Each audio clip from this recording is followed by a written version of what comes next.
የህይወትሽ ጀግና እንዴት መሆን ትችያለሽ?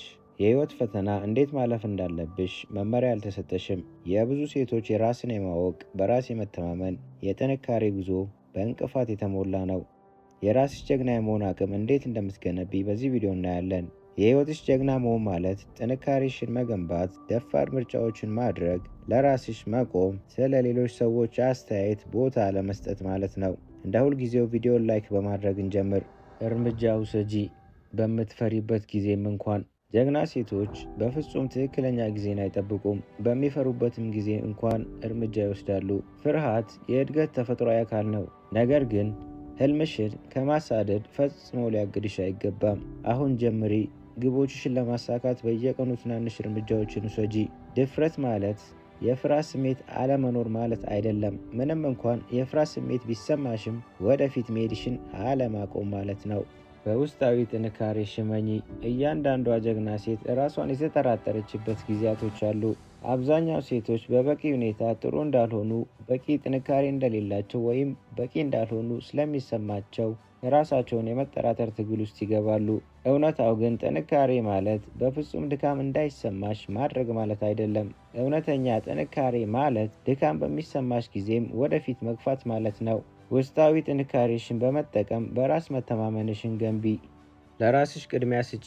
ከሰዎች ጋር ያለሽን ግንኙነት ድንበር አብጂለት። ብዙ ጊዜ ሴቶች የሁሉንም ሰው ፍላጎት ከራሳቸው በላይ እንዲያስቀምጡ ተደርገዋል። ነገር ግን ጀግና ሴቶች ቅድሚያ ለራሳቸው ይሰጣሉ። ድንበር ማዘጋጀት ራስ ወዳድነት አይደለም፣ አስፈላጊ ነው። ያለ ይሉኝታ እምቢ ማለትን ተማሪ። ጉልበትሽን ጠብቂ። በሚያንጹሽ ሰዎች ራስሽን ክበቢ እንጂ በሚያፈርሱሽ ሰዎች አይሁን። ራስሽን ባከበርሽ ቁጥር ሌሎችም ያከብሩሻል። በድፍረትና በጽናት ችግሮችሽን ተጋፈጪ። የእያንዳንዷ ጀግና ሴት ጉዞ ውስጥ መሰናክሎች፣ ውድቀቶች፣ የልብ ስብራቶችና የጥርጣሬ ጊዜያቶች ይኖራሉ። ግን ፈተናዎች የሚመጡት አንቺን ለመስበር ሳይሆን አንቺን ለማጠንከር ነው። ሕይወት አሰናክላ ስትጥልሽ እንደገና ተነሺ። የማቆም ስሜት ሲሰማሽ ወደፊት ቀጥይ። ከዚህ በፊት ችግሮችን አሸንፈሻል። አሁንም እንደገና ታሸንፊያቸዋለሽ። እያንዳንዷ ችግር ለበለጠ ነገር እያዘጋጀሽ እንደሆነ እመኚ። የአንቺ ታሪክ ባለቤት አንቺ ነሽ። የራስሽ ህይወት ጀግና ለመሆን የመጀመሪያው እርምጃ የታሪክሽን ሙሉ ባለቤትነት መውሰድ ነው። በትላንቱ ህይወትሽ ውስጥ አላስፈላጊ ስህተቶች፣ የልብ ስብራቶች፣ ውድቀቶች ወይም ተስፋ አስቆራጭ ሁኔታዎች ቢፈጠሩም የሚቀጥለው ምዕራፍ በአዲስ የመጽሐፍ ኃይል አለሽ። ጀግና ሴቶች ሌላ ሰው ህይወታቸውን እስኪቀይር ድረስ አይጠብቁም። ራሳቸውን ተቆጣጥረው የራሳቸውን መንገድ ይፈጥራሉ። ራስን መውደድና በራስ መተማመን አዳብሪ። እውነተኛ ጀግና ሴት ራሷን ትወዳለች፣ ቅድመ ሁኔታ በሌለው መንገድ። ይህ ማለት ራስሽን በደግነት መያዝ፣ ላለፉ ስህተቶችሽ ራስሽን ይቅር ማለት፣ የማንነትሽን እያንዳንዷን ክፍል መውደድ ማለት ነው። ራስሽን ከሌሎች ጋር ማወዳደር አቁሚ። ያንቺ ጉዞ ልዩ ነው። ተስፋ አትቁረጪ። ታሪክሽ አሁንም በመጻፍ ላይ ነው። ተስፋ መቁረጥ እንዲሰማሽ የሚያደርጉ ቀናቶች ይኖራሉ። ጥረቶችሽ ሁላ ዋጋ ቢስ እንደሆኑ እንዲሰማሽ ሊያደርጉሽ ይችላሉ። ጀግና ሴቶች ግን መቼም ተስፋ አይቆርጡም። ታሪክሽ አሁንም እየተጻፈ ነው። ምርጥ ምዕራፎች ከፊትሽ ናቸው።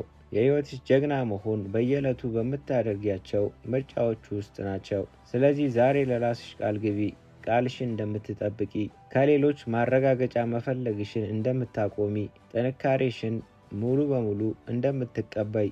ምክንያቱም አንቺ የራስሽ ህይወት ጀግና ነሽ። ብዙ ሰው አለኝ ህልም ይኖረዋል፣ ግን ህልሙ ሁልጊዜ እንደ ህልም በማውራት ይሞታል። ህልሙን ግን ቢደፍር ሜቢ ያ ህልም ወደ ሪያሊቲ ይቀየርለት ይሆናል። ስለዛ አትፍሪ። የእውነት የምትፈልጊው ከሆነ ሞክሪው። ያንግ ነሽ፣ ምንም የምታጭው ነገር አይኖርም ብሏለኝ ማለት ነው። እና ምንም ነገር ስትጀምሩ ከቤት ጀምሩ። ከቤት ከጀመራችሁትና ካደገ ወደ ሌላ ቦታ ኤኒታይም መውሰድ ትችላላችሁ። ስለዛ ሁልጊዜ ቤታችሁን ስሩበት፣ እዛ ላይ ሆናችሁ። ምንጊዜም በሰው ሳይሆን በፈጣሪ መመካት ይበጃል። ሰው ቢገፋሽ ፈጣሪ ይደግፍሻል። ሰው ቢጥልሽ ፈጣሪ ያነሳሻል። ሰው ቢንቅሽ ፈጣሪ ያከብርሻል። ሰው ቢረሳሽ አንድ አምላክ ያስታውስሻል። ሰው ቢያቀልሽ ፈጣሪ ያከብድሻል። ሰው ቢያዋርድሽ ፈጣሪ ከፍ ያደርግሻል። ብትንገዳገጂ ፈጣሪ ይደግፍሻል። ብትደክሚ ምርኩዝ ይሆንሻል። ፈጣሪ ከተወሽ ግን ማንን ትደገፊያለሽ? በማንስ ትመኪያለሽ? ምርኩዛችን የሰማይና የምድር ፈጣሪ ብቻ ነው። የሰው አለኝታነቱ ከንቱ ነው። በሕይወታችን ሁሉ የፈጣሪ አብሮነት አይለየን። ፈጣሪን የያዛችሁ ቀን ሰውነታችሁ ሞገስ ይኖረዋል። መከራችሁ አይከብድም። ፈተናችሁ ሽልማት አለው። እናንተ የማታዩት እሱ ያየላችሁ ብዙ ነገር አለና ከብዙ መከራ ትድናላችሁ።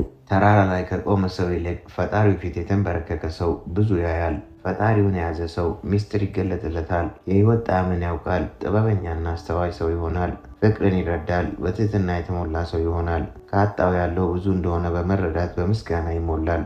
ከራሱ ፍላጎትና ጥቅም ወጥቶ ስለ ሰው የሚያስብ ቅን ሰው ይሆናል።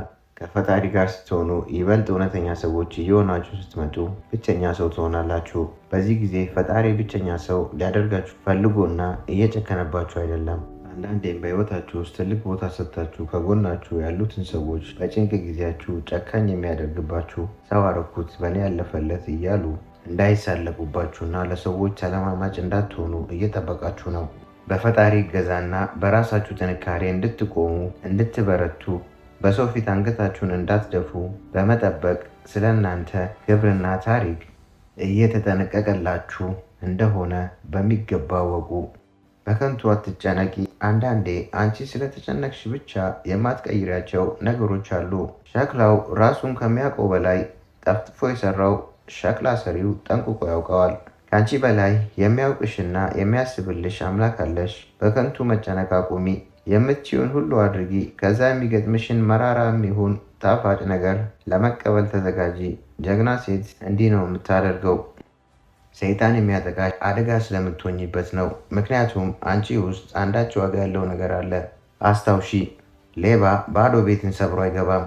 ስለዚህ መቼም እጅ አትስጪ። ፈጣሪሽ ቢደክምሽም እየሞከርሽ እንደሆነ ያውቃል። እሱን አስቀድሚው። እሱ ሌባ ሰብሮት የማይገባ የበር ቁልፍ ነውና።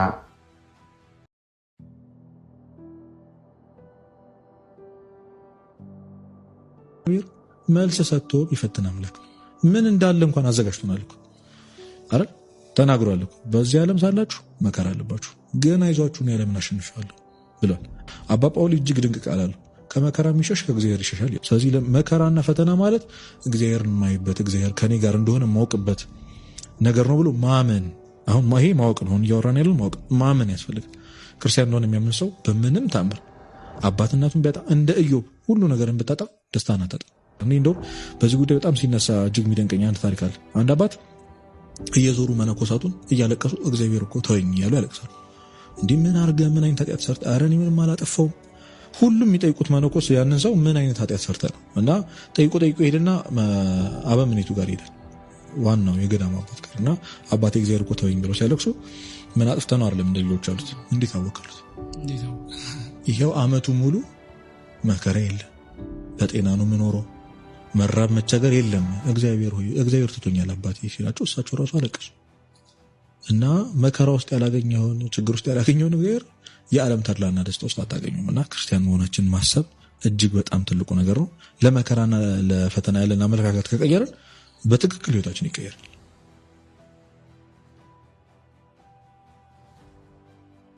ውጣ እንደሚያበላ እንደሚያጠጣ ቃል ገብቶታል። የፈጠረህ አምላክ እንደሚያለብስ ስለምትበሉትና ስለምትጠጡት አትጨነቁ፣ ስለምትለብሱት አትጨነቁ።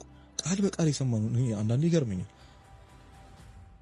አንተ ራሱን አሳልፎ የሰጠ በመስቀል የሰዋልህን ክርስቶስ እንዴት በምግብ ትጠረጥረዋል? እንዴት በልብስ በአንድ ብጫቂ ጨርቅ ራቁቱን እኮ ተሰቅሎልሃል ክርስቶስ። እሱን በጨርቅ ማፈር ነው ያለብን። በጣም ሼምፉል ነው። ቁጭ ብሎ ምንድነው የምበላው ምንድነው የምለብሰው ብሎ መጨነቅ ማፈር አለብን። እግዚአብሔርስ ምን ይሰማል? ሰው የለኝም ብሎ መጨነቅ እግዚአብሔርን በጣም ነው እንዲሰማው ያደርገው። አጠገብ ያለው ቀኝ ጠባቂ መልአክ ምንድነው የሚሰማው? አብሮ ያልተለየህ እግዚአብሔር ምንድነው የሚሰማው? እናንተ እምነት የጎደላችሁ በቃ ስለምትጨነቃላችሁ ያላችሁ ክርስቶስ ለዛ ነው። ቢያንስ እንኳን ያሳለፈን የድሮን ኤክስፒሪየንስ ቁጭ ብለሽ ስታስበው አረ ይሄን ያሳለፈኝ አምላክ ይሄን አይከብደኝም ምናምን እና ደግሞ ሞክሩት። እኔ እቀጣለሁ የምር እስኪ አንተ የሚያስጨንቅህን ነገር ለእግዚአብሔር አደራ ሰጥተኸው እስኪ ይውደቅ ያ ነገር ይበላሽ እስኪ በምንም አስይዛለሁ። እግዚአብሔር አይጥልማ፣ ማንንም ጥሎ አያውቅም። እንኳን አምነው የሰጡትን አይደለም የተጠራጠርነውንም አልጣለን፣ የካድነውንም አልጣለንም፣ በኃጢአት የተጨማለቅነውን ደሙን መስዋዕትነቱን እንኳን የረሳነውን እኛን እንኳን አልጣለንም። እንዴት ይተዋል? በቃ ይሄ በቃ እንዳልኩ ማፈር ነው ያለብን።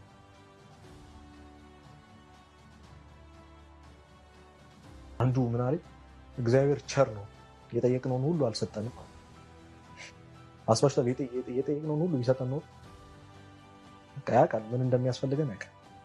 ልክ ልጅ እያለን ቢላ ካልነካን ወደ እሳት ምድጃው ካልሄድን ብለን ስንፍጨረጨር ያኔ እኮ በቃ ከኛ በላይ ተክል ማንም አለ። ለዛ ነው ስናደርግ ትክክል ነኝ፣ እሳቱ ይጠቅመኛል፣ እሳቱን መንካት አለብኝ፣ አጓጊ ነው ብለን ነበር ወደ ምድጃ ስትወጥ።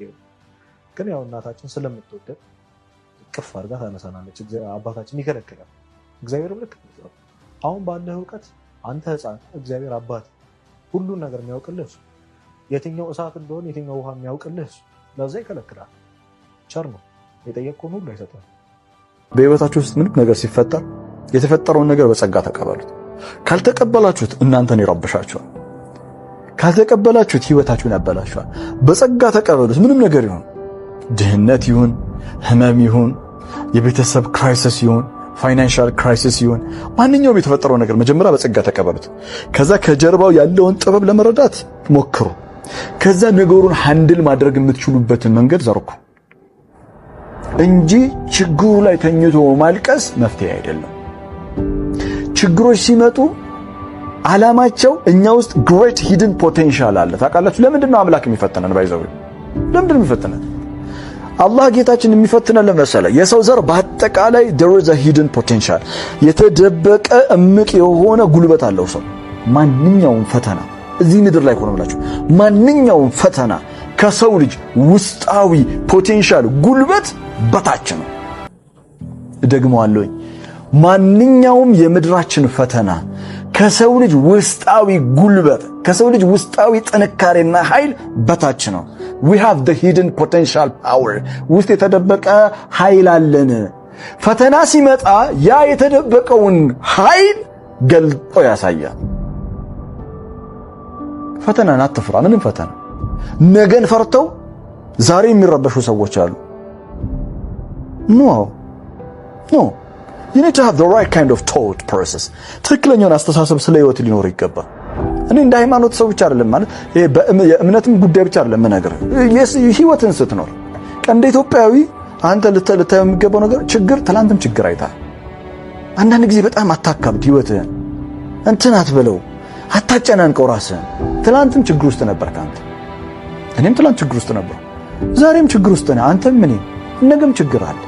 በቃ እናማ መፍትሄው ምንድን ነው? መፍትሄው ጉልበትን አሳየው። አንዳንዴ ያለ ነው፣ አንዳንድ ጊዜ ማመንታት ያለ ነው። በፍጹም ግን ወደኋላ አንመለስም። በህይወታችን ብዙ አጠራጣሪ፣ አስቸጋሪ፣ ግራ የሚያጋቡ ነገሮች ሊያጋጥሙን ይችላሉ።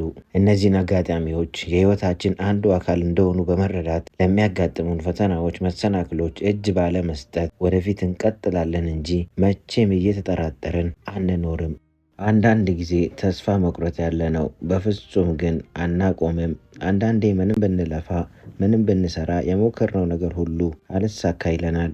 ሁሉም ነገር ጨልሞ ይታየናል። ምንም ተስፋ እንደሌለን ይሰማናል። በዚህ ጊዜ ሰይጣን ተስፋ እንድንቆርጥ በጆሮአችን ሹክ ይለናል። ሁሌም ማስተዋል ያለብን መጥፎ ሀሳቦች ወደ አእምሯችን ሲመጡ ከሰይጣን መሆናቸውን ማወቅ ተገቢ ነው። የቱንም ያህል ምድራዊ ፈተና ውስጥ ብንሆንም መቼም ቢሆን ተስፋ መቁረጥ የለብንም። ምክንያቱም የማይነጉ የሚመስሉ ሌሊቶች በፈጣሪ እርዳታ ነግተዋልና።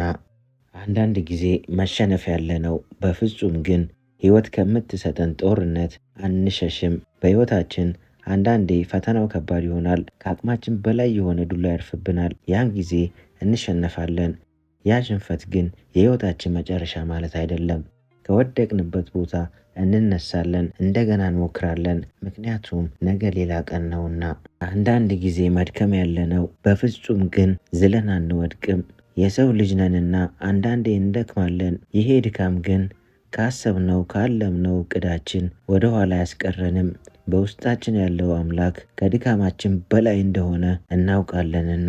አንዳንድ ጊዜ በሰው መገፋት ያለ ነው። በፍጹም ግን ከዚያ ሰው ውጪ መኖር አያቅተንም። አንዳንድ ጊዜ ሁሉንም ነገራችንን በሰጠነው ሰው እንከዳለን። ህይወታችንን አጨልመውብን ይሄዳሉ። ተበዳይ ሆነን ሳለን እንደ በዳይ እንቆጠራለን። ምንም ከነሱ መለየት ቢከብደንም በፈጣሪ እርዳታ ካለነሱ መኖር አያቅተንም። አንዳንድ ጊዜ ድብርት ያለ ነው። በፍጹም ግን ደንዝዘን አንቀርም። የሰው ልጅ ነንና አንዳንዴ ድብርት ውስጥ እንገባለን። ነገር ግን እንደደበረን አንቀርም። በፈጣሪ እርዳታ እናልፈዋለን። አንዳንድ ጊዜ ክፋት ያሸነፈ መምሰሉ ያለ ነው። በፍጹም ግን መልካምነታችንን አንተውም። ምንም በደግነታችን ብንጎዳም ጥሩ እያደረግንላቸው በክፋት ቢመልሱልንም እኛ ግን ደግነትን በክፋት አንመልስም። በመልካምነታችን እንቀጥላለን። አንዳንድ ጊዜ መፍራት ያለ ነው። በፍጹም ግን አንንበረከክም። ፍርሃት ማለት በተፈጥሮ ሰውነታችን እኛን ከአደጋ ለመከላከል የሚያደርገው ተፈጥሯዊ ሂደት ነው። ነገር ግን አንዳንዴ ከመጠን ሲያልፍና ስራችንን በአግባቡ እንዳንሰራ ሊያደርገን ይችላል። ከዚህ ፍርሃት ለመላቀቅ ማድረግ ያለብን ብቸኛው መፍትሄው እንድንፈራ የሚያደርገንን ነገር ፊት ለፊት መጋፈጥ ነው። ፍርሃት ቢሰማንም ያንን ነገር ማድረግ ፍርሃት እንድናሸንፍ ይረዳናል። እየፈራንም ቢሆን በፍጹም አንንበረከክም። በፍጹም ለማንም ማካፈል የሌለብን 4 የግል ሚስጥሮች። ከሰዎች ጋር ምንም አይነት ቅርርብ ቢኖራችሁ እንኳን ማካፈል የሌለባችሁ 4 የግል ሚስጥሮች። እነዚህን 4 ነገሮች በሚስጥር መያዝ ከቻላችሁ በሕይወታችሁ ደስተኛ መሆን ትችላላችሁ። እንደ ሁልጊዜው ቪዲዮውን ላይክ በማድረግ እንጀምር። ችግሮቻችሁን። በእርግጥም ችግሮቻችንን ለሰዎች ማካፈል ሸከም እንዲቀልልን ሊያደርግ ይችላል። ነገር ግን ከዛ በኋላ በነገራችሁ ሰው ዘንድ የሚኖራችሁ ምስል ሊያወርደው ወይም ልትናቁም ትችላላችሁ። ምክንያቱም 70% የሚሆነው ሰው በትክክል ስለ ችግራችሁ ሲሰሙ ይደሰታሉ። 10% ደግሞ በጣም ያስቡላችኋል። 20% ሰዎች ደግሞ በጭራሽ ስለ ችግሮቻችሁ አያስታውሱም። ስለዚህ ሁልጊዜም ለችግሮቻችሁ ፕሮፌሽናል መፍትሄን ፈልጉ። ይህ ማለት ለአእምሮ ችግር የስነ ልቦና ባለሙያ፣ ለቢዝነስ ውድቀት የቢዝነስ አማካሪ፣ ለወንጀል ነክ ስራዎች የህግ ባለሙያ አማክሩ። ይህ የወደፊትም ጨምሮ ትክክለኛው መፍትሄ ለማግኘት አልፎ በሰዎች ዘንድ ከሐሜት ይጠብቃችኋል። ህልማችሁን ወይም ራዕያችሁን ከማንም ጋር አታካፍሉ። ይህ ማለት እናንተ የታያችሁን ነገር ሰዎች እንዲረዷችሁ አትጠብቁ እንደማለት ነው። ራዕይ የሰው ልጅ የሚኖርለትም የሚሞትለትም ነገር ነው። ታዲያ ይህን የሚያክል ትልቅ ጉዳይ ለሰዎች ተናግራችሁ ሊያጥላሉባችሁ ወይም አልፈው ሊቀልዱባችሁ ይችላሉ። የዚህ ዋነኛው ምክንያት እናንተ የታያችሁ ሊታያቸው ስለማይችል ነው። ስለዚህ ነገር አካል እስኪለብስ ድረስ ሁሉም ነገር በልብ ይጠበቅ። በሕይወታችሁ ልታሳኩት የምትፈልጉትን ነገር በመጻፍ ልታሳኩት ልትፈጽሙት ትጉ እንጂ ለሰዎች በመናገር ኢነርጂያችሁን አታባክኑ። ገበያችሁን አታሳውቁ። ይህ ግልጽ ነው። ገበያችሁ ዝቅተኛ ከሆነ ለንቀት ለትችትና ለመገመት ያበቃችኋል። ገቢያችሁ ከፍተኛ ከሆነ ደግሞ ለብድርና ለሰዎች ሐሜት ይዳርጋችኋል። የምታገኙትን ገቢ መናገራችሁ በሕይወታችሁ ላይ ተጽዕኖን ይፈጥራል። ስለዚህ ገቢያችሁን አትናገሩ ወይም አታሳውቁ። ማንም እናንተን የሚያየው በምታገኙት ገቢ ስለሚሆን፣ ስለዚህ ገቢያችሁን ታሳውቁ። የቤተሰባችሁን ችግር ለማንም አትናገሩ። ቤተሰብ ሁሌም ቤተሰብ ነው፣ ጓደኛም እንዲሁ ጓደኛ። ስለዚህ ለራሳችሁ የምታስቡ ከሆናችሁ ለራሳችሁ መስመር አብጁ። የቤተሰብ ሚስጥር የራስ ነው። እናንተም አንዱ የቤተሰብ አካል ናችሁ። ስለዚህ ቤተሰባችሁን ስጋት ላይ ላለመጣል የቤተሰባችሁን ሚስጥር ጠብቁ። ለማንም ሰው አታጋሩ። በስተመጨረሻም ብዙ ሚስጥር የምናደርጋቸው ነገሮች ቢኖሩም እነኚህ ግን በዋነኝነት ልንጠብቃቸው የሚገቡ ሚስጥሮች ናቸው። እናንተስ ትስማማላችሁ? በቤተሰብ ውስጥ በጣም የሚጨነቀው ሰው እናትና አባት አይደሉም። የመጀመሪያው ወይንም የበኩር ልጅ ነው። ቁጣውን ይሸከማል። የትናንሽ ወንድሞችና እህቶቹን ኃላፊነት ይሸከማል። የእናትና አባቱን ኃላፊነት ይሸከማል። ብዙ ጊዜ ማንም አያስተውለውም። ቤተሰቡ ደስተኛ እንዲሆን የሚችለውን ሁሉ ያደርጋል። ለቤተሰቡ ደስታ ሲል የራሱን ሕይወት ይተዋል። ጠንካራ መሆን ብቸኛ አማራጩ እንደሆነ ያውቃል። ክብር ለታላላቆቻችን እንስጥ። ምንጊዜም በሰው ሳይሆን በፈጣሪ መመካት ይበጃል። ሰው ቢገፋሽ ፈጣሪ ይደግፍሻል። ሰው ቢጥልሽ ፈጣሪ ያነሳሻል። ሰው ቢንቅሽ ፈጣሪ ያከብርሻል። ሰው ቢረሳሽ አንድ አምላክ ያስታውስሻል። ሰው ቢያቀልሽ ፈጣሪ ያከብድሻል። ሰው ቢያዋርድሽ ፈጣሪ ከፍ ያደርግሻል። ብትንገዳገጂ ፈጣሪ ይደግፍሻል። ብትደክሚ ምርኩዝ ይሆንሻል። ፈጣሪ ከተወሽ ግን ማንን ትደገፊያለሽ? በማንስ ትመኪያለሽ? ምርኩዛችን የሰማይና የምድር ፈጣሪ ብቻ ነው። የሰው አለኝታነቱ ከንቱ ነው። በሕይወታችን ሁሉ የፈጣሪ አብሮነት አይለየን። ፈጣሪን የያዛችሁ ቀን ሰውነታችሁ ሞገስ ይኖረዋል። መከራችሁ አይከብድም። ፈተናችሁ ሽልማት አለው።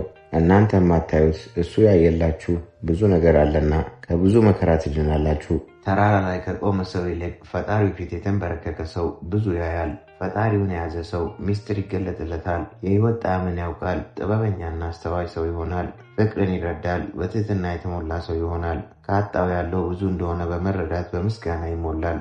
ከራሱ ፍላጎትና ጥቅም ወጥቶ ስለ ሰው የሚያስብ ቅን ሰው ይሆናል። ከፈጣሪ ጋር ስትሆኑ ይበልጥ እውነተኛ ሰዎች እየሆናችሁ ስትመጡ ብቸኛ ሰው ትሆናላችሁ። በዚህ ጊዜ ፈጣሪ ብቸኛ ሰው ሊያደርጋችሁ ፈልጎና እየጨከነባችሁ አይደለም። አንዳንዴም በሕይወታችሁ ውስጥ ትልቅ ቦታ ሰጥታችሁ ከጎናችሁ ያሉትን ሰዎች በጭንቅ ጊዜያችሁ ጨካኝ የሚያደርግባችሁ ሰው አረኩት በእኔ ያለፈለት እያሉ እንዳይሳለቁባችሁና ለሰዎች ተለማማጭ እንዳትሆኑ እየጠበቃችሁ ነው።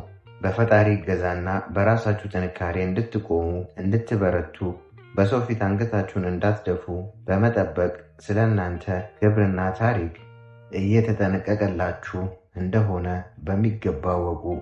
በከንቱ አትጨነቂ። አንዳንዴ አንቺ ስለተጨነቅሽ ብቻ የማትቀይሪያቸው ነገሮች አሉ። ሸክላው ራሱን ከሚያውቀው በላይ ጠፍጥፎ የሰራው ሸክላ ሰሪው ጠንቅቆ ያውቀዋል። ከአንቺ በላይ የሚያውቅሽና የሚያስብልሽ አምላክ አለሽ። በከንቱ መጨነቅ አቁሚ። የምትችውን ሁሉ አድርጊ። ከዛ የሚገጥምሽን መራራ የሚሆን ጣፋጭ ነገር ለመቀበል ተዘጋጂ። ጀግና ሴት እንዲህ ነው የምታደርገው። ሰይጣን የሚያጠቃሽ አደጋ ስለምትሆኝበት ነው። ምክንያቱም አንቺ ውስጥ አንዳች ዋጋ ያለው ነገር አለ። አስታውሺ፣ ሌባ ባዶ ቤትን ሰብሮ አይገባም። ስለዚህ መቼም እጅ አትስጪ። ፈጣሪሽ ቢደክምሽም እየሞከርሽ እንደሆነ ያውቃል። እሱን አስቀድሚው። እሱ ሌባ ሰብሮት የማይገባ የበር ቁልፍ ነውና። የተሞገሰች ሴት ናት የምንለው በባህሪዋ ነው። ሌዲ እንደዛ ነው። አታገኛትም፣ በቀላሉ አትገኝ። የእናቱን ሞት አስረስተዋለች። በጣም ደስተኛ አድርገዋለች። አንድ ቦታ ከገባች ሰው ሁሉ ወሬውን አቁሞ ሊያየት ይችላል። አጭር ቀሚስ ስለለበሰች ምናምን አይደለም፣ ግን የሚስብ ካፕቲቬት የሚያደርግ ነገር አለ። አድምረብል ሴት ድሃ ትንቅ። እያንዳንዱን ነገር አትጠራጠር። ግን አንዳንዴ መጠራጠር ጥሩ ነው። ለአንድ ወንድ የተለየች ሴት ነች።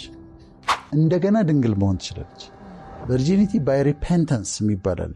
አንዲት ሴትንም ሌዲ ናት፣ የተሞገሰች ሴት ናት የምንለው በባህሪዋ ነው። ካራክተር ኢዝ ኤቭሪቲንግ ይባላል። ችሎታ ከፍታ ላይ ሊያወጣህ ይችላል። ከፍታ ላይ የሚያቆይህ ግን ካራክተር ነው ይባላል እና በደንብ ተረድተውት እንዲከተሉ ሞዴሊንግ የሚባል ነገር አለ በሳይኮሎጂ። አንድ ሰውን ተወስጂና የዛን ሰው ህይወት እያየሽ ከዛ የምትማሪው ነገር ሞዴሊንግ ይባላል። ያንን ሰው ሮል ሞዴል ይሆናል ማለት ነው። ከሴቶች አንድ እናነሳና ሌዲ ምን አይነት ሴት እንደሆነ እናያለን። ከሴቶች እኔ የመረጥኩት ርብቃን ነው። ርብቃን ታውቂያታለሽ? ሬቤካ ነች። የስሟ ትርጉም ካፕቲቬቲንግ ማለት ነው። ካፕቲቬቲንግ ማለት ርብቃን አይተሻት ታስደነግጥሻለች። ይሄ ሰዎችን አቴንሽን በሙሉ ትይዛለች። አንድ ቦታ ከገባች ርብቃ ሰው ሁሉ ወሬውን አቁሞ ሊያየት ይችላል። አጭር ቀሚስ ስለለበሰች ምናምን አይደለም፣ ግን የሚስብ ካፕቲቬት የሚያደርግ ነገር አላት። በጣምም ውብ ነች። ታሪኩ ግን ምንድን ነው? አብርሃም አለ አባት፣ የአብርሃም ልጅ ይስሐቅ አለ። ይስሐቅ ሚስት እንዲያገባ ፈልጓል አብርሃም አባቱ። ከዛ ሎሌውን ይጠራውና እዛ ዘመዶች ያሉበት ሀገር ትሄድና ለልጄ ሚስት ፈልግ ይለዋል። ከዛ ያስምለዋል። ከሀገሬ ካልሆነ እንዳታመጣ ብሎ ያስምለዋል። ከዛ እኔ ባገኛትና እምቢ ብትልስ፣ ለልጅ ለይስሐቅ የምትመጣዋ ሴት እምቢ ብትልስ ይለዋል። አይ በዘመን ያገለገልኩት እግዚአብሔር መልአኩን ከፊት ይልካል፣ ስለዚህ እምቢ አትልም እና ሄደህ አምጣ ይባላል። ስለዚህ አሁን የአብርሃም ሎሌ መንገድ ጀመረ። ከመጀመሩ በፊት ጸለየ።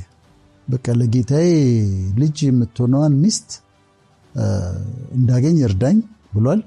ከዛ ደግሞ ውሃ አጠጭኝ የምላት አንተም ጠጣ ግመሎችህንም አጠጣለሁ የምትለኝ እሷ ትሁን አለ። አሁን ግመሎች ይዞ ነው የሚሄደው። ስጦታዎች ይዟል። ጉዞ ጀምሯል። እሺ አሁን የአብርሃም ሎሌ ሄደ። ሴቶች ውሃ ሊቀዱ መጡ። ከዛ አንድ በጣም የምታምር ሴት አየና እቺ ልትሆን ትችላለች ብሎ ውሃ እስቲ አጠጭኝ አላት። ከዛ አሁን እሷ ውሃ ልትቀዳ ነው የመጣችው። ለምን ብላ ነው የማታውቀውን ሰው ውሃ የምታጠጣው? ስለዚህ ሌሎቹ ሴቶች ቢሆኑ አረ እኔ ለራሴ በእንስራ ለራሴ ለቤተሰቤ ውሃ ልቀዳ ነው የመጣሁት ደግሞ ማለት ነው ያለባት። ግን ምልክት ጠይቆ ስለነበረ ውሃ ጠጭኝ ሲላት ርብቃ ምን አለችው? ውሃ ቀዳለሁ አንተም ጠጣ ለግመሎችህም ውሃ ቀዳለሁ አለችው። እሷ ነች አለ። ምልክት ጠይቆ ስለነበር እሷ ነች አለ። አሁን ልክ እዚህ ጋር እናቆምና አንድ የሌዲ የተሞገሰች ሴት ባህሪ እናገኛለን። ምን? ሰው አክባሪ ናት። ሌዲ የምትባለው ሴት ሰው የምታከብር ነች። አንዳንድ ጊዜ የሚያስደነግጡ ነገሮች ያሉ ሴቶች አካባቢ ለምሳሌ በኑሮ ያነሰ ሰው ሲመስላቸው ንቀት፣ ሰራተኛ ላይ በጣም ንቀት፣ ዘበኛ ካለ ዘበኛው ላይ ንቀት ማለት የሥራውን እየሰራ ነው እንትን አድርገህ እንትን አድርገህ ይሉታል። እንደ ሰው ያናግሩትም። ምን አለበት በሰላም ብታናግረው? ሰራተኛዋንም ቤተሰብ እየሰራች ነው አክብራ ልታናግራት በሚገባት በፍቅር ልታናግራት ትችላለች። ውጪ እንዲህ አድርጊ ምናምን አድርጊ። ከዛ ገንዘብ ያለው ሰው ደግሞ ሲሆን፣ ስልጣን ያለው ሰው ደግሞ ሲሆን፣ ታዋቂ ደግሞ ሰው ሲሆን፣ እዛ ጋር ደግሞ ሌላ ሲሆን፣ የተከበረች ሴት ሌዲ፣ የተደነቀች ሴት፣ አድምረብል ሴት ድሃ አትንቅ። በኑሮ ያነሰ የመሰላትን ሰው አትንቅ። ዘበኛዋን አትንቅ። ቆሞ የሚያስተናግዳትን ዌይተር አትንቅ። ስለዚህ ሰው አክባሪ ነች ሴት። ይሄንን ሰውዬ ምንም አይደለም ግን አክብራን ያናገረችው። ሰውን አክባሪ ሴት፣ ድሃ የማትንቅ የማትጸየፍ ሴት እሷ ሌዲ ነች። ሁለተኛ ምንድነው የምታየው እዚህ ጋር ሲጠይቃት ውሃ ጠጭኝ ሲላት ውሃ ጠምቶታል። ስለዚህ አዝና ነው ያጠጣችው። ሌዲ የምትባል ሴት አዛኝ ናት። ሁለተኛው ነጥባችን ነው። ኮምፓሽኔት ናት። ወንድሜ ትላለች፣ እህቴ ትላለች፣ ትራራለች። ልቧ ሩህሩህ ነው። ስለዚህ በርህራሄ የምትመላለስ ኮምፓሽኔት የሆነች ሴት ነች። ለሰው ታዝናለች። ሰው ሲጎዳ ታዝናለች። እንባዋ ይመጣል። የሰው ሐዘን ይሰማታል። የሰው ፔን ይሰማታል። እንዲህ አይነት ሴት የተደነቀች ነች። ከዚሁ ጋር ተያይዞ ሶስተኛው የምታየው ሰውየውን አጠጣቸውና ግመሎቹን አጠጣች። ግመል በአንድ ጊዜ ብዙ ሊትር ነው የሚስበው። እሷ ግመሎቹ እስኪረኩ ድረስ አጠጣቻቸው ይላል። እየተመላለሰች እየቀደች ግመሎቹን ስታጠጣ ነበር። ስንት ግመሎች እንደነበሩ አላውቅም፣ ግን አትሊስት የሚፈልጉትን አግኝተዋል። ስለዚህ ሶስተኛው ምንድን ነው? ደግ ናት፣ ጀነረስ ነች፣ ያላትን ታካፍላለች። ሌዲ ዝም ብላ የተቀመጠ ልብሶቿን ዝም ብላ አስቀምጣ እንደዚህ ደድራ አታስቀምጥም። ተሰበስብና ደግሞ የተወሰነ ጊዜ አውጥታ ቢያንስ የማትፈልጋቸው ልብሶች ትሰጣለች። ያላትን ታካፍላለች። ቤቷ ሰው ታበላለች። ድሃ ሲለምናት መንገድ ላይ ትሰጣለች። ያላትን የምታካፍል ደግ ነች። ሌዲ የምትባለው በደግነቷ ነው። ጀነረስ የሆነች ሴት ነች ማለት ነው። አራተኛው የምናየው ምንድን ነው? ሰውየው እሷ እንደሆነች ሲያውቅ የወርቅ አምባር አወጣና እጇ ላይ ያረገላት፣ አምባር አረገላት፣ ቀለበት አደረገላት። አሁን እሷ የሁሉ ሲደረግ ሽማግሌ ነው ሰውየው። ተንኮል አላሰበችም። እሷ ነገረኛ አይደለችም። በቃ እንትን ነው። ስትሰማሽም አቃንታ ነው የምትሰማሽ።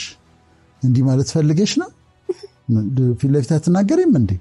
ለምን እንዴት ያለሽ እንዲህ ልትይኝ ፈልገሽ ነው ምናምን አትልም ርብቃ። በቃ የተነገረውንም ለውጣ አቃንታ ቀነች፣ የዋህ ነች። ይሄ ነገር ውስጥ አትገባም፣ ሹክሹክታ ውስጥ አትገባም። በቃ ነገሩ እንደዚህ ብለሽ እንዲያ ብለሽ አሁን ሴቶች ይጣላሉ፣ ይታረቃሉ፣ የተጣሉበትን ነገር ግን ስትመለከች በጣም ሲሊ ነው። እንደዚህ ብለሽኛል፣ እንደዚህ አስበሻል ነው ሁሉ። ርብቃ የዋህ ነች፣ ቀን ነች። ስለዚህ ፖዚቲቭ ሆና ነው የምትኖረው። እንደውም ብዙ ጊዜ ነገር ሁሉ አይገባትም ርብቃ። አሁን አንቺ ምነው ወፈርሽ ለማለት ፈልገሽ ምነው አንቺ ከሳሽ እንደዚህ ብትያት አይደል ከሳው አይደል ምናምን ነው የምትለው። የዋህነት አላት፣ ቅንነት አላት። ስለዚህ አራተኛው ነጥባችን ምንድነው? ቅን መሆን፣ የዋህ መሆን፣ ነገር ውስጥ አለመግባት፣ ነገረኛ አለመሆን። ይሄ የሌዲ ባህሪ ነው። ከዛ ምን ሆነ? ገባች ቤቷ፣ አምባሯ ታየ፣ ወርቋን አዩ። አባቷና ቤተሰቦቿ ያንን አዩ። ከዛ ነገረቻቸው። እንደዚህ አይነት ሰው መጥቶ የአብርሃም ሎሌ ነኝ አለ፣ እዛ እንዲህ ብሎኛል ብላ ነገረቻቸው። ከዛ እነሱ እሱን ግባ አሉት፣ ጋበዙት፣ ሐሳቡን አቀረበ። አባቴ ጌታዬ እንደዚህ አብርሃም እንደዚህ ነው፣ እግዚአብሔር አበለጸገው፣ አሁን ልጅ አለው ይስሐቅ የሚባል እንዲያገባ ይፈልጋል። ስለዚህ ወደ ዘመዶቼ ሄድና ለልጄ ሚስት አምጣ ብሎ የኔ መጣሁት አላቸው። ምን አሉት መሰለሽ? ነገሩ ከእግዚአብሔር ዘንድ መጥቷልና ክፉም በጎም ልንመልስልህ አንችልም ማለት። ስለዚህ እንስማማለን ማለት ነው። ከዛውን ርብቃ ትሰማለች፣ ተጠራች። ከዚህ ሰው ጋር ትሄጃለሽ ብሎ ጠየቋት። እሄዳለሁ አለች። ለምን እንደሆነ ታውቂያለሽ? የእግዚአብሔር ፈቃድ መሆኑን ታውቃለች። ስለዚህ አምስተኛው ነጥባችን ምንድነው? ለፈቃዱ የምትገዛ ፈጣሪን የምትፈራ ሴት ነች ማለት ነው። ስድስተኛው አሁን ይሄንን ሰውዬ አምነዋለች፣ ከሱ ጋር ልትሄድ ነው። አምነዋለች፣ ትረስት አድርጋለች። ሌዲ ትረስት ታደርጋለች፣ ሰዎችን ታምናለች። እያንዳንዱን ነገር አትጠራጠርም። ግን አንዳንዴ መጠራጠር ጥሩ ነው፣ ግን ከመጠን በላይ ደግሞ የሚጠራጠሩ ሰዎች አሉ፣ ሴቶች አሉ። ከመጠን በላይ ሰራተኛዋ ምንድነው ያደረገችው? እንደዚህ ምንድነው እሱ ምን ሊያደርገኝ ፈልገው ነው? እንዴት እንደዛ ሆኖ ነው? ፈጣሪን ትረስት ማድረግ፣ ከዛ ደግሞ ቱ ሳም ኤክስቴንት ደግሞ ሰዎችንም ትረስት ማድረግ ያስፈልጋልና ትረስት ታደርጋለች። ከእግዚአብሔር ዘንድ መጥቷላለች፣ እግዚአብሔርን አመነች። ከዛ በጣም ደስ የሚለኝ ነጥብ ጋር ደረስኩ። ርብቃ ለአንድ ወንድ የተለየች ሴት ነች። ሌዲ የምትባለው የተሞገሰች ሴት ለአንድ ወንድ የተለየች ሴት ነች። ምን ማለት ነው? ወይ አግብታለች፣ አንድ ባል አላት፣ እሱ ነው በቃ የአንድ ወንድ ነች፣ ሌላ የለም። እጮኛ አላት፣ እጮኛዋ እሱ ነው፣ ፔሪድ፣ ሌላ ሰው የለም። ከዛ እጮኛም ከሌላት ባልም ከሌላት ራሷን አዘጋጅታ የተቀመጠችው ለአንድ ወንድ ነው። በቃ ለአንድ ሰው ተፈጥሮ ነው፣ እግዚአብሔር ያዘጋጀው ነው። አንድ ሰው ወደ እሷ ይመጣል፣ ወይ እጮኛ ይዛለች፣ የሱ ነች፣ ወይ አግብታለች፣ በቃ ትዳሯን አክብራ ነው የምትኖረው። ወይም ደግሞ አላገባችም፣ ግን እየጸለየች ያለችው ለአንድ ሰው ነው። አሁን ርብቃ ለአንድ ሰው ተዘጋጅታ ነው የተቀመጠችው። ለሌሎች ወንዶች አቬለብል የማትሆን ሴት፣ ከሌሎች ወንዶች ጋር እንደውም ፍለርት የማታረግ ሴት፣ እንደዚህ አይነት ሴት ሌዲ ነች እና የአንድ ወንድ መሆን አለባት። በነገራችን ላይ አንዲት ሴት ናቹራሊ ቨርጂን ልትሆን ትችላለች። ከዛ ግን የተለያዩ ነገሮች አሳልፋ ከወሰነች እንደገና ድንግል መሆን ትችላለች። ቨርጂኒቲ ባይ ሪፔንተንስ የሚባላል ማለት በንስሐ የሚገኝ ድንግልና አለ። ከዛ ከአሁን በኋላ ደግሞ ለአንድ ሰው ተለይቻለሁ፣ አንድ ሰው ጠብቃለሁ፣ አንድ ሰው አገባለሁ፣ የአንድ ሰው ነው የምሆነው ካለችና ንስሐ ከገባች ቨርጂኒቲ ባይ ሪፔንተንስ በሚለው ተመልሳ ድንግል መሆን ትችላለች። አሁን ይዟት መጣ። የአብርሃም ሎሌ ርብቃን ይዞ መጣ። ደንገጥሮቿም አብረው እየመጡ ነው። ከዛ ከሩቅ ይስሐቅን አየችው። ያ ማን ነው አለች። ያማ ጌታዬ ነው ማለት የምታገቢው ሰው ነው ሲላት ፊቷን ሸፈነች። ከዛ እንደተሸፈነች ነው ያገኘችው። ስምንተኛ ነጥባችን ይሄ ነው። የተሸፈነች ናት። ዲስከቨር የምትደረግ ናት። በአንድ ቀን ተገናኝታ እንድድብላም ብላ መኝታ ቤት የምትገባ አይደለችም። ሆቴል የምትገባ አይደለችም። ይሄ እንትኑን ቢያውቁት፣ አሁን እኔ እንደ ወንድ ለሴቶች ኤክሳይትመንቱን ቢያውቁት ደስ ይለኛል። ኤክሳይትመንቱ ምንድን ነው? አንድ ወንድ አንድ ሴትን ተዋውቆ ከዛ በኋላ አብራት ሻይ ጠጥቶ በዛ ተገርሞ ደስ ብሎት ከዛ ቻው ሲላት ስለጨበጣት ወይም እንደው ሲተላለፉ በድንገት እጇን ሲነካት ተገርሞ እጇን ስለነገራት ገርሞት ደስ ብሎት ኤክሳይትድ ሆኖ ቆይቶ እንደው ሰላም ሲላት ሁሉ እዚች ጋር ስሟት በጣም ተደስቶ ይሄ ስቴፕ ባይ ስቴፕ አስጠብቃ የሚሆን ነገር ሲሆን ደግሞ በእውነተኛ ሪሌሽንሺፕ ከዛ በትዳር ሲሆን በጣም ወንዱ ኤክሳይትድ ነው የሚሆነው፣ በጣም የሚያከብራት። እንደዛ ነው ዲስከቨር መደረግ አለበት። አሁን እሷ ተሸፍና ነው የገባችው። ይስሐቅ መግለጥ አለበት፣ እሱን ገልጦ ማየት አለበት። ቀድማ ግን እሷ ተሸፍናለች። እንደዛ ዲስከቨር የምትደረግ ደረጃ በደረጃ እንጂ ከተዋውቃ እንደው ቡና ጠጥታ ራት በልታ ከዛ ሄዳ ሆቴል እምትተኛ ባትሆን፣ ውድ ብትሆን፣ ራሷን ብታስወድድ ለሷ ጥሩ ነው። ሌዲ እንደዛ ነው፣ አታገኛትም፣ በቀላሉ አትገኝም። የመጨረሻው ነጥባችን በጣም ደስ የሚለኝ ይስሐቅ ርብቃን ይዞ ወደ ቤት ገባ። ከዛ ምን ይላል? የእናቱን ሞት ረሳ ይላል። እናቱ በጣም ክሎዝ ነበረች ለሱ እና የእናቱ ሞት አስረሳችው።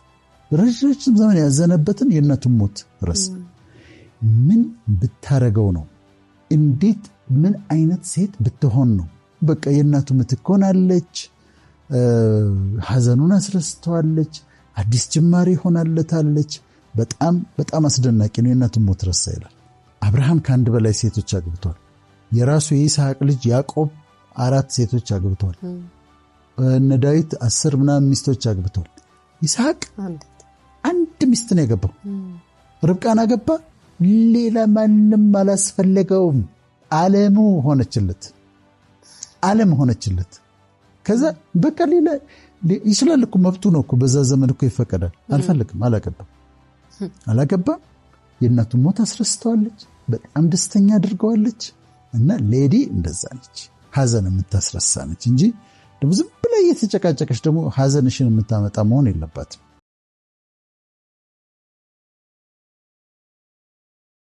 መሄድ ካለባቸው ከአንቺ ህይወት መውጣት ካለባቸው እነዛ ሰዎች ይውጡ፣ ፍቀጅላቸው። አስወጣሽው መልሰሽ ልታስገቢው ስትይ ግን ያንን ጥፋት ማጥፋቱን አድሚት ያደርጋል ወይ? ይሄ ሰውዬ መደባደብ አቁሟል? መጠጣት አቁሟል? ምን ድጋሚ የሚደበድባት ከሆነ ለምንድን ነው ማስደበድባት? ያችን ያገኘኋትን እድል ደግሜ እንዳላበላሽ፣ ደግሜ እንዳላጠፋ በጣም ተጠንቅቄ ነው መሄድ ያለው። 120 ዓመት ኤክስፒሪየንስ ያለው ሰው ነው ይህን የሚነግርሽ። እንደ እግዚአብሔር ያለ ማንም የለም ይልሽ። ለሰዎች የምትሰጫቸው ሁለተኛ እድል አለ። ግን ሳይኮሎጂ ከማስጠንቀቂያ ጋር ነው የሚናገርሽ። ይህን ያጠኑ ሰዎች ለሰዎች ሁለተኛ እድል ስትሰጪ ማስጠንቀቂያዎች አሉ። ይቅርታ ማለት ምንም ፕሪኮንዲሽን የለውም። ይቅርታ ነው። ሁሌ ይቅርታ ትያለሽ፣ ፎርጊቭ። ግን ያንን ሰው መልሰሽ ያንን ቦታ ልትሰጪው ስትይ ግን ትጠነቀቂያለሽ። ያንን ቦታ መልሰሽ ልትሰጪው ስትይ አሁን በእስረኞች ላይ ምናምን አጥንተው ነው ያሉት። 4 መሰረታዊ ነገር ያስቀምጣሉ። የመጀመሪያው ያ ሰው ስላጠፋው ጥፋት ኃላፊነቱን ይወስዳል ወይ? ሰይጣን አሳሳተኝ የሚለው ወይ ኤክስኪውዝ ነው የሚፈልገው? ልክ አዳም እሷ ነች እንዳለ ሔዋንን እነሱ እንዲህ ስላደረጉኝ ነው እንዲያጠፋሁት ነው የሚለው?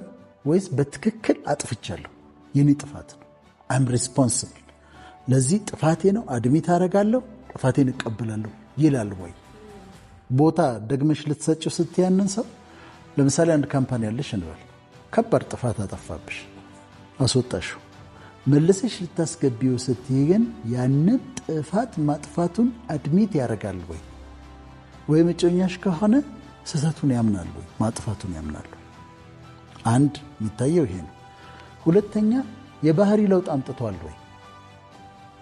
ቢሄቪየራል ቼንጅ አምጥቷል። ለምሳሌ ሰውየው ሰክሮ ከሆነ ጥፋቱን ያጠፋው ከዛ አሁን መጠጣቱን ካላቆመ እድል አትሰጪውም። ምክንያቱም ደግሞ ሰክሮ ያጠፋል።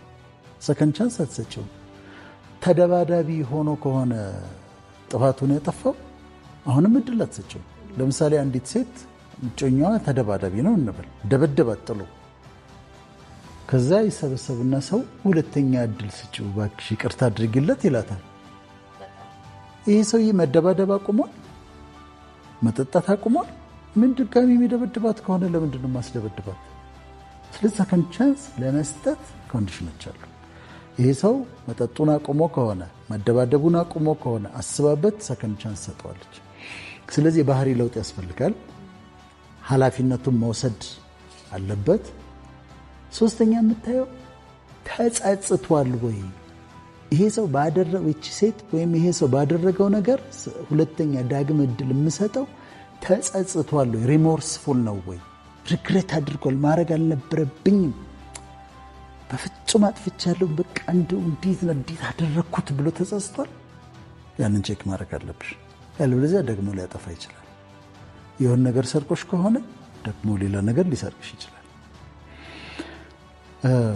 አራተኛው ጊዜው ወደ ኋላ ቢመለስለት ወደ ኋላ ጊዜው ሪዋይንድ ቢደረግ ምን ታደርጋለህ ብለሽ ትጠይቂዋለሽ ዲፍረንትሊ የምታደርገው ነገር ምንድነው እንዲያረግ ነበር ብሎ መልካም አማራጭ ከመረጠ ለዛ ሰው ሰከንድ ቻንስ ሰጪዋለሽ ያለበለዚያ ግን ጠጥቶ አጥፍቶ አሁንም መጠጥ ካላቆመ ተደባዳቢ ሆኖ አጥፍቶ አሁንም ይደባደብ ከሆነ ሰከንድ ቻንስ እንድትሰጪ አይፈቀድም እና አንዳንድ ጊዜ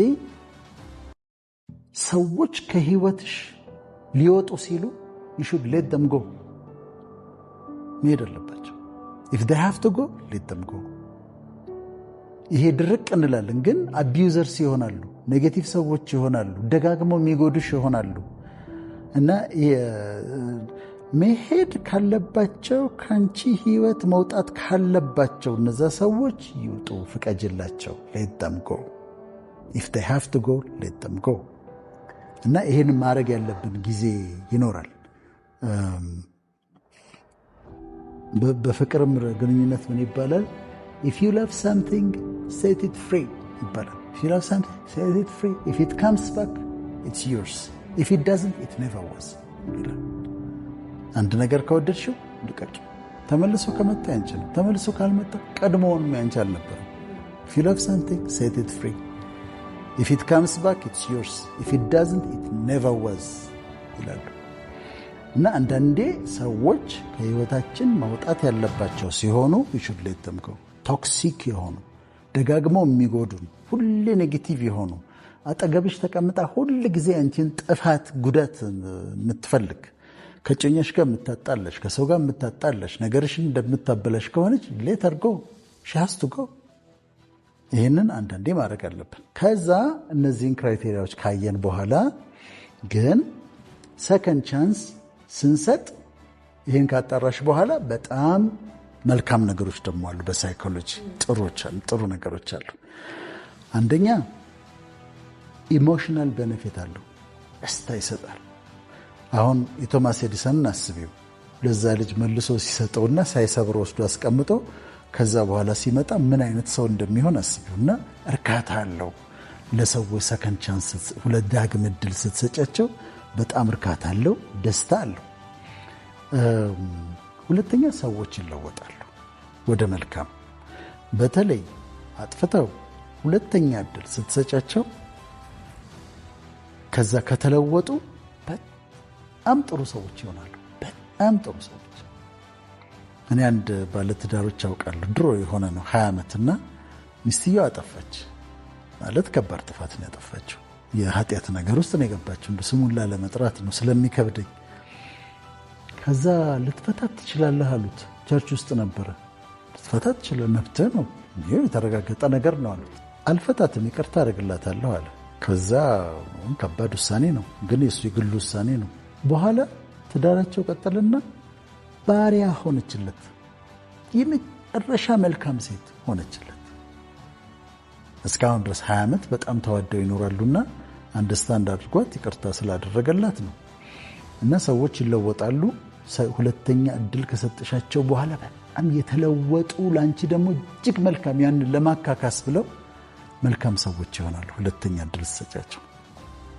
ሶስተኛው ፕራክቲካል ጥቅም አለው ነው የሚለው ለምሳሌ መኪና ሰጥቼው የሰራልኝ ሰው ከዛ መኪናው ዳግም ሲበላሽ ሌላ አዲስ መካኒክ ጋር ከሚሄድ እሱ ጋር መልሼ በውስጥ ኦሬዲ ፈቶ አይቶታል እና እቺኛው ነች ችግሩ ብሎ አስተካክሏል ግን ተሳስቷል ችግሩ እቺ ነች ስለዚህ ተመልሼ እሱ ጋር ቢሄድ መኪናን የማስተካከል እድሉ እሱ ይበልጣል ሐኪሙም ለምሳሌ ታይፎይድ ነው ብሎ አክሞሽ ከሆነ ከዛ ተመልሰሽ ስትሄጂ አልተሻለኝም ስቲው ሌላ ነገር መኖር አለበት ብሎ ሌላ ቼክ ሲያደርግ ፕራክቲካል ጥቅም አለው ይባላል በጥናት በሳይኮሎጂ ከዛ አራተኛው ሰዎች ሊያደርጉልሽ የምትወጂውን ነገር አንቺ ታደርግላቸዋለሽ። አንቺ ሰከንድ ቻንስ እንደምትፈልጊ በምድር ላይ ለሰዎች ሰከንድ ቻንስ ሰጫቸዋለሽ።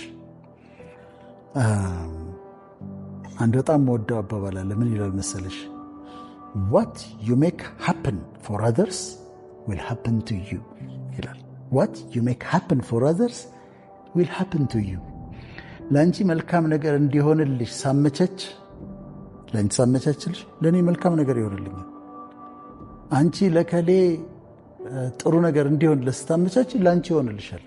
ለዚህ ነው what you make happen for others will happen to you የሚባለው እና ትልቅ ፕሪንሲፕል ስለሆነ ይጠቀማል ማለት ነው። እኛ ስናገኝ አሁን አጠፋሁን እንበል ከእግዚአብሔር ጋር ይቆይ፣ ግን ሰዎችን በደልኩኝ ይልበል አጠፋሁ። ከዛ ሰከንድ ቻንስ ሳገኝ ዳግም እድል ሳገኝ በጣም በጥንቃቄ ነው መያዝ ያለብኝ። ያችን ያገኘኋትን እድል ደግሜ እንዳላበላሽ ደግሜ እንዳላጠፋ በጣም ተጠንቅቄ ነው መሄድ ያለብኝ። ምክንያቱም ከዚህ በፊት አጥፍቼ ይሆናል። ከዛ አሁን ሁለተኛ እድል አገኘው፣ የሶስተኛ እድል አገኘው።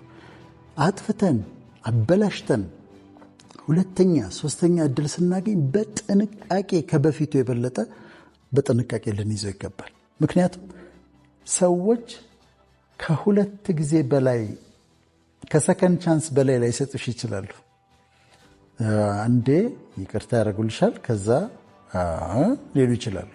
ምክንያቱም እንደ እግዚአብሔር አይደሉም ሰዎችና እግዚአብሔር ልዩነት አላቸው። ሙሴ አገልግሎቱን ጨርሶ ሊሄድ ሲል ለሚተካው ለኢያሱ እንደዚህ ያለው በጣም ልቤን ይነካዋል።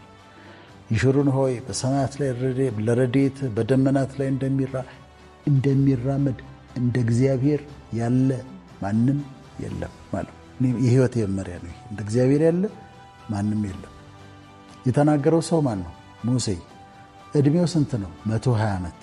40 ዓመት በቤተ መንግስት፣ 40 ዓመት በምድረ በዳ ሚስት አግብቶ ልጆች እየወለደ 40 ዓመት የእግዚአብሔርን ሕዝብ እየመራ 120 ዓመት ኤክስፒሪየንስ ያለው ሰው ነው ይህን የሚነግርሽ። እንደ እግዚአብሔር ያለ ማንም የለም ይልሽ። እናት ነበረችው ሙሴ። ስለዚህ የሚለው ያለ እኔ እናት ነበረችኝ፣ ከመሬት ላይ ያነሳችኝ ግብፃዊቷ ንግስት አልነበረች እሱ የፈርዖን ልጅ። እሷን እናት አውቃለሁ። ጡቷን አጥብታ ያሳደገችኝ ደግሞ እናት አውቃለሁ። እናት መልካም ነች በጣም። ግን እውነቱን ልንገርህ እንደ እግዚአብሔር ያለ ግን ማንም የለም። ከእናት በላይ ነው ማለት ነው። ሚስትን አውቃለሁ። የታማባት ሚስት ነበረችው ማለት ኢትዮጵያዊቷን አገባ ምናምን ብለው ተጣልተው ሲፓራ ሚስትን አውቃለሁ። ሚስት መልካም ናት፣ ደግ ናት። የሚስትን ለስለሳ ገላ አውቃለሁ። ፍትኔ ነው የጨመርኩበት። ይሄን እንደዛ አይልም። ግን ሚስት መልካም ናት። እንደ እግዚአብሔር ግን ያለ ማንም የለም። ወንድም ነበረኝ፣ አሮን የሚባል ወንድም ነበረኝ። ማርያም የምትባል እህት ነበረችው ሙሴ። ወንድም መልካም ነው፣ እህት መልካም ነች። ግን ቢ ኬርፉል፣ እንደ እግዚአብሔር ያለ ግን ማንም የለም። እኔ ይሄ ሰዎችን ሁሉ ወዳለሁ አምናለሁ፣ ግን እንደ እግዚአብሔር ያለ ማንም የለም የምትለዋ ግን የህይወት መመሪያ ነች። ሰዎች ሊለወጡ ይችላሉ። ወንድሜ ቢሆን እህት ብትሆን ጓደኛ ቢሆን ማን ቢሆን ልጅ ብትሆን ሊለወጡ ይችላሉ። እንደ እግዚአብሔር ያለ ማንም there is no one like God እና እሱን የመከረ ምን ማለት ነው? አጠፋለሁ አንድ ጊዜ ይቅርታ ያደርግልኛል አንድ ሰው። ደግሜ ሳጠፋ እንዴ አላበዛውም እንዴ ባለፈው እንዲያጠፋ ይቅርታ አደረኩለት እንደገና ደግሞ ይልሻል ሰው። እሱ ግን ፈጣሪ ይቅር ይልሻል፣ አሁንም ይቅር ይልሻል፣ አሁንም ይቅር ይልሻል። ማቆሚያ የለው። አንድ ሰው ተቸግሮ መልካም ያደርግለታል። መልካም አደረገላት። ከዛ መልካም ካደረገላት በኋላ እንደገና ተቸግራ አገኛት። እኔ እንግዲህ ባለፈው ተቸግራ መልካም አድርጌላታለሁ፣ እኔ ስንት ይረዳታለሁ፣ እኔ ስንት ጊዜ ነው ማግዛት እሷን ይላል ሰው። እግዚአብሔርስ አሁንም ይደርስልሻል፣ አሁንም ያደርግልሻል፣ አሁንም ያደርግልሻል። አንድ ሰው ወደ መንፈሳዊ ዓለም መጥቶ በጣም ቸግሮት በቃ ተጨንቆ ምን ሆነህ ነው አሉት። ቸግሮኝ ነው። ታዲያ አትጸልይም እንዲ አሉት። አይ ባለፈው ከሆነ ነገር ቸግሮኝ ጠየቅኩት እግዚአብሔር፣ ከዛ ሰጠኝ። አሁን ደግሞ እንደገና ደግሞ ደግሜ እንዴት እንደ ሰው አድርጎታል። ደግሜ ደግሞ እንዴት አስቸግረዋለሁ። ሰጥቶሽ የማይበቃው እንደ እግዚአብሔር ያለ ማንም የለም። ይቅር ብሎሽ ይቅርታ አድርጎ መጨረሻ እንደሌለው እንደ እግዚአብሔር ያለ ማንም የለም። መልካም አድርጎ የማይሰለቸው እንደ እግዚአብሔር የለም። ለሙስሊም አዳማጮቻችን ደግሞ እንደ አላህ ያለ የለም ማለት ነው። ጻድቅ 7 ጊዜ ይወድቃል 7 ጊዜ ይነሳል። ቃሉ በጣም ነው ደስ ያለኝ። እንደገና የሚባል አሰራር አለው በፈጣሪ ዘንድ። እንደገና እድል ይሰጥሻል። አልቆልሻል ተብሎ ወድቃለች፣ ጠፍታለች፣ አቅም የላትም፣ አትነሳም ተብሎ እንደገና እድል ይሰጥሻል። እንደገና ያቆምሻል፣ ሞገስ ይሰጥሻል፣ ዝና ይሰጥሻል፣ እንደገና ያስነሳል እና ዳግም እድል ይሰጣል። የማያልፍ ነገር የለም ነው የምለው። የማያልፍ ማለት ነው ማለት ከጥግ እስከ ጥግ አይቻለሁ እኔ ራሴ። ውዶቼ እንደ ሁልጊዜው ቪዲዮን ላይክ በማድረግ እንጀምር። የሰው ፊት እንዳልኩ የእዳ ብዛት፣ የችግር ብዛት፣ የረሃብ ብዛት ያው መንገድ ላይ ነው አድሬ አውቃለሁ። ስራ ኖሮኝ እንደዚህ ሌላ ነገር አይደለም የሚታይ ስራ እንደዚህ አይነት ስራ ኖሮኝ መኪና ኖሮ መኪና ውስጥ አድሬ አውቃለሁ 3 ቀን። በጣም ብዙ ችግሮች አሳልፌ አውቃለሁ። 100 ብር አጥቼ አውቃለሁ። ያ ሁሉ ሚሊየንስ ኢንቨስት የተደረገበት ስራ እጄ ላይ ነው። እዛም እንድንቆይ የሚያደርጉን ነገሮች ደግሞ ከዛ ብንወጣ ባይ ነኝ። ከዛ ብንወጣ ብናስብበት የማያልፍ ነገር የለም። ደግሞ በሽልማት እግዚአብሔር በጊዜ ሁሉም ያንበሸብሻል።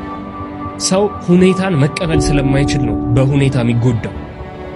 ዛሬ ካጣ የለመድከው ነገር ከቀረ ከነገሮች ጋር ራስን ማዋሃድ የሚቀርብህ ነገሮች ይኖራሉ። ለዛሬ ቅም ነገ ይደርሳል። እኔ ማጣት አልፈራም። ከዜሮ መጀመር። ዜሮ ደግሞ ብሩ አይደለም። እኛ ብር አይደለም የሚከብድ ሰው ነው የሚከብድ። እኔ አብለኔ ዳዊት ስሙ ቢጠፋ ነገር እሱ እኮ ያኔ ስኬት ምናምን ብሎ በየፖድካስቱ ለፍልፎ ይሄው ዜሮ ገብቶ ማክሮን ዛሬ ዜሮ ገባ። አልፈራው፣ እወጣዋለሁ። እንደውም ታሪኬን ያሳምርልኛል። እዛ ነበርኳ እና በአንድ በኩል አይቶ መመለስ አሪፍነቱ ብዙ አትፈራ፣ ከልክ ያልፍ። አንተ ውስጥ ሰላም ከሆነ ጤና ካለ አይምሮ ውስጥ ነው ሁሉም ነገር ጨዋታ። ከሁኔታ ጋር ለጊዜው ዛሬ የተፈቀደው ይሄ ስለሆነ ለዛሬ ልቀበለው፣ ነገ ግን አስተካክል። አንድ አባባል አለ፣ ፈጣሪ ሲወድሽ ሰይጣንም ይወድሻል። በዚች ምድር ስትኖሪ ብዙ ፈተናዎች ሊገጥሙሽ ይችላሉ። አንዳንዴ ደግሞ ይባስ ብሎ አለኝ ያልሻቸው ነገሮች ባላሰብሻቸው መንገድ ልታጫቸው ትችያለሽ። በዚህ ዓለም ላይ መኖር ችግሙ ይጠፋሻል። አንዱን ፈተና አለፍኩ ስትይ ሌላ ፈተና ይገጥምሻል። አሉኝ ያልሻቸው ወዳጆችሽም ዘመዶችሽም ይቀየሩብሻል፣ ያገሉሻል። አንቺ ምንም እንደማትረቢ ይነግሩሻል። ምንም ተስፋ የለሽም ይሉሻል። ከእነሱ ጋር እንድትሆኚ አይፈልጉም። በዚህ ሰዓት አንቺ ምንም ተስፋ እንደሌለሽ፣ ምንም ጥሩ ነገር እንደማይገባሽ ታስቢያለሽ። ሁሉም ነገር ይጨልምብሻል። ምንም ተስፋ አይታይሽም። ምን ነው ፈጣሪ ይሄ ሁሉ ፈተና ለኔ አይገባኝም ትያለሽ። እውነታው ግን እየሆነ ያለው ፈጣሪ የሚገርም ህይወት እየጻፈልሽ ነው። ፈጣሪ የሚወደውን ይፈትናል። አንቺም ፈጣሪ ስለሚወድሽ ነው መከራው ይበዛብሽ። ፈጣሪ ሲወድሽ ሰይጣንም ይወድሻል እንደሚባለው ለዚህ ነው ሰይጣንም ህይወትሽን ሊያጨልምብሽ የሚነሳው። ፈጣሪ የጻፈልሽን ገራሚ ወደፊት ህይወትሽን እንዳታይ የሚያደርግሽ። ተስፋ መቁረጥ ስሜት ሲሰማሽ እነዚህ ነጥቦች አስታውሺ። ሁሌም ጸሎት አድርጊ። በጸሎት የማይፈታ ችግር የለም። ፈጣሪን ይዞ ያፈረ ሰው የለም። ጸሎት ከፈጣሪ ጋር የምትገናኝበት መንገድ ነው። ምንም ያህል ፈተናው ቢበዛብሽ፣ ሁሉም ነገር ጨልሞ ቢታይሽም ጸሎት ከማድረግ ወደኋላ አትበይ። ያንን ድምፅ አትስሚው። ያ ድምፅ አይምሮሽ ውስጥ ያለው ምንም እንደማትረቢ የሚነግርሽ፣ ሁሌም መጥፎ ነገር እንድታደርጊ የሚገፋፋሽን ድምፅ አትስሚው። ያ ድምፅ የሰይጣን እንደሆነ ወቂ። ሁሉም ነገር እንደሚያልፍ አስታውሺ። በዚች ምድር የማያልፍ ነገር የለም። መከራውም፣ ፈተናውም፣ ደስታውም፣ ሀዘኑም፣ ስቃዩም ያልፋል። አሁን ያለሽበት ፈተና፣ ስቃይ፣ መከራ ሁሉም አልፈው ቁጭ ብለሽ የምታወሪበት ጊዜ እንደሚመጣ አስታውሺ። ህይወት የምትጣፍጠው ፈተና ሲኖራት ነው። ሁሉም ነገሮች አልጋ በአልጋ ከሆነልሽ ህይወት አሰልቺ ትሆናለች። የአንቺን ጥንካሬ የሚፈትን ፈተናዎች መኖራቸው እንደ ሰው የማደግ አንዱ አካል ናቸው። ስለዚህ ምንም አይነት ፈተና ሲገጥመሽ በፈጣሪ እርዳታ እንደምታልፊ ወቂ። ስለ ሰው አስተያየት ቦታ አትስጪ።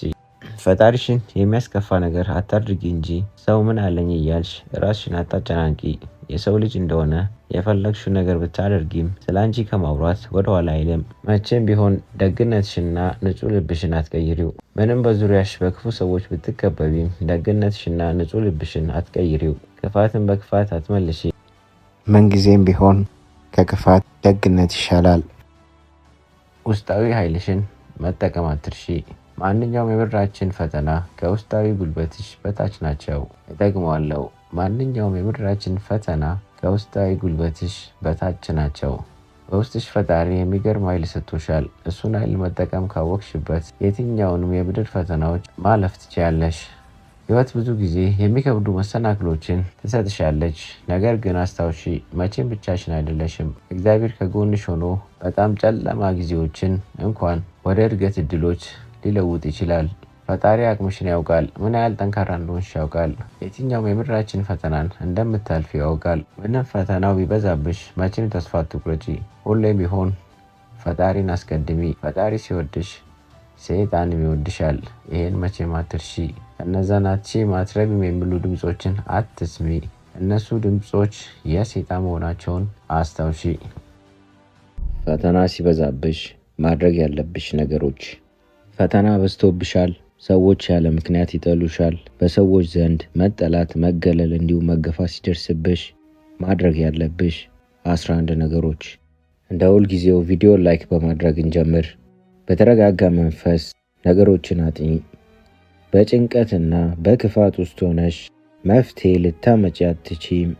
ስለዚህ ምንጊዜም ቢሆን ረጋ ሰከን ለማለት አስቀድሚ። ከሰዎች ጋር ያለሽን ግንኙነት መስመር አብጂለት። በዙሪያሽም ያሉት ሰዎች በእናውቃታለን መንፈስ ሕይወትሽን እንዳይበጠብጡ ገደብ መስመርሽን እንዳትዘነጊ። ላመንሽበት ነገር ቁሚ። የአቋም ሰው ስትሆኚ አንቺን የሚጠሉ የሚቃወሙ ሰዎች መኖራቸው አይቀርም። በትክክል አንቺን የሚወዱሽ ሰዎች ግን ላመንሽበት ነገር በመጽናትሽ ያከብሩሻል። የሚደርስብሽን ጥላቻ ወደ ራስሽ አታምጪ። አንቺን የሚጠሉሽ ሰዎች ጥላቻቸው የነሱ ሸክም እንጂ ያንቺ አይደለም። በጥላቻ የቆሸሸ ልባቸውን ሰላምሽን እንዲነሳ በፍጹም ማድረግ የለብሽም። የነሱን ሸክም ለነሱ ተይው። ምንጊዜም በራስሽ እምነት ይኑርሽ። አንቺን ዝቅ ለማድረግ የሚፈልጉ ሰዎች ትልቁ ግባቸው አንቺን በማሳነስ ለራስሽ ያለሽን እምነት ማሳጣት ነው። አንቺ ራስሽን በመጠራጠር ይህንን እድል አትስጫቸው። ድክመትና ጥንካሬሽን ለይ። ድክመትና ጥንካሬሽን ጠንቅቀሽ ካወቅሽ አንቺን ዝቅ ለማድረግ ማንም ሰው ቢመጣ የመቋቋም አቅም ይኖርሻል። ጥንካሬሽን ይዘሽ ድክመትሽ ላይ ትሰሪያለሽ። ትኩረትሽን ምንጊዜም መልካም ነገር ላይ ይሁን። ጥላቻ ጥላቻን ይስባል፣ ቂም በቀልን ይወልዳል። የአንቺ መንፈስና ሐሳብሽ ሰላምና ፍቅር ላይ ይሁን። እርጋታ፣ ደስታ ተከትለውሽ ይመጣሉ። እርዳታ መጠየቅን አትፍሪ። ጭንቀትና ሐሳብ ለብቻ ይዞ ማብሰልሰል ነገሩን ያከብደዋል እንጂ አይቀንሰውም። የኔ ከምትያቸው ከምትወጃቸው ሰዎች ምክርን ተቀበይ። በመንፈሳዊ ሕይወትሽ ጠንክሪ። አንቺ ለራስሽ ከምታስቢው በላይ የሚያስብልሽ አምላክ አለሽ። ወደ እሱ ጸሎት አድርሺ። ብቻሽን እንዳልሆንሽ አጋዥ አበርቺ አምላክ እንዳለሽ አትርሺ። ሁሉም ነገር ለበጎ እንደሆነ እመኚ። በፈተና ውስጥ ጥንካሬ ይወለዳል። ዛሬ ያለሽበት መከራ ለነገ ስኬት መሆኑን ወቂ። ሁሉንም ነገር ለበጎ ነው በይ። ፈጣሪ የሚወደውን ይፈትናል። አንቺ ፈጣሪ ስለመረጠሽ ነው ፈተና የበዛብሽ። የማታልፊው ፈተና የለም። ፈጣሪ አንቺን ትከሻ ያውቃል። የማታልፊው ፈተና የለም። በህይወት እስካለሽ ልትሳሳቺ ልትወድቂ ትችያለሽ። ሰዎች ላይ ይቀበሉሽ ይችላሉ ወይም ሀሳብሽን ላይ ረዱሽ ቦታ ላይ ሰጡሽ ይችላሉ። በእጅሽ ላይ ያለው ሙሉ በሙሉ አመር ሆኖ ልታገኙ ትችያለሽ። ሰዎች ሊጠሉሽ፣ ሊያሙሽ ወይም ስም ሊያወጡልሽ አሊያም ሊስቁብሽ ይችላሉ። በህይወት ውስጥ ትልቁ ስህተት ለሁሉም ሰው ትክክለኛ ሆኖ ለመታየት መሞከር ነው። መልካም ብትሆኚ ክፉዎች ይጠሉሻል። አዋቂ ብትሆኚ አላዋቂዎች ባዶነታቸውን ስለምትገልጪባቸው አብዝተው ይጸየፉሻል። ብርሃናዊ ራዕይ ቢኖርሽ የጨለምተኞችን ጨለማ ስለምታሳይ መኖርሽ ያንገበግባቸዋል። ነፃ አውጪ ብትሆኚ ጨቋኞች ያሳድዱሻል። ምን አለፋሽ በዓለም ስትኖሪ በሙሉ ድምፅ ልትወደጂም ልትጠይማችም። ስለዚህ በደረሽበት ሁሉ ልክ እንደ ውሃ ቅርጽሽን አትቀያይሪ። ከምንም በላይ በፈጣሪሽ ፊት ትክክለኛ ሁኚ። አንድ ነገር ልንገርሽ፣ በህይወትሽ ማንንም አትውቀሺ። ጥሩ ሰዎች ደስታን ይሰጡሻል፣ መጥፎ ሰዎች ልምድ ይሆኑሻል፣ ክፉ ሰዎች ማስጠንቀቂያ ይሆኑሻል፣ ምርጥ ሰዎች ትዝታ ይሆኑሻል። እሞክራለሁ አይደለም አደርገዋለሁ በይ። አንድ ነገር ለማሳካት እሞክራለሁ የሚባል ነገር የለም፣ አደርገዋለሁ ነው ማለት አለብሽ። እሞክራለሁ ማለት ካልተሳካ አቆማለሁ ማለት ነው። አሁን ቁጭ ባልሽበት ከኋላ አንድ ሰው መጥቶ አፍኖሽ አፍንጫሽን ፍን ቢያደርግሽ ፈጣሪ ወይ ነፍሴን ተቀበላት ብለሽ ተስፋ ቆርጠሽ ትቀመጫለሽ? ወይስ ራስሽን ለማዳን እስከምትችይው ድረስ ትፈራገጫለሽ? እርግጠኛ ነኝ ትንፋሽሽን ለመመለስ የሚከፈለው ዋጋ ሁሉ ትከፍያለሽ። አየሽ፣ አንቺ ማሳካት የምትፈልጊው ነገር እንዳየሩ ያስፈልገኛል ካልሽ ልፋትና ጥረትሽን መቼም አታቆሚም። ዝም ብለሽ አታውሪ። በውስጥሽ ብዙ ነገር አስበሽ ሊሆን ይችላል። ትልቅም ነገር አቅደሽ ሊሆን ይችላል። ታዲያ ለሰው ምን አስወራሽ? ሰዎች አታደርጊውም አትዩም ከማለት ውጪ ምን የሚሉሽ መሰለሽ? ለምን አውርተሽ እንዲያሰንፉሽ ትፈቅጃለሽ? በቃ ዝም ብለሽ ስሪ፣ ዝም ብለሽ አድርጊው። ከዛ አንቺ አይደለሽም ውጤትሽ ራሱ ያወራል።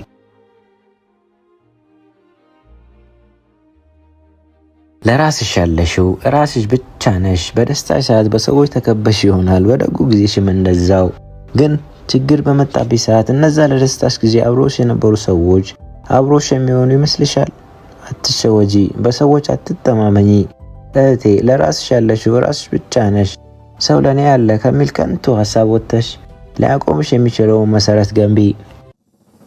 ስትሞቺ ይረሱሻል። ሰው ምን አለኝ ትያለሽ፣ የሰው ወሬ ያስፈራሻል። ግን ስትሞቺ ሁሉም እንደሚረሱሽ ታውቂያለሽ?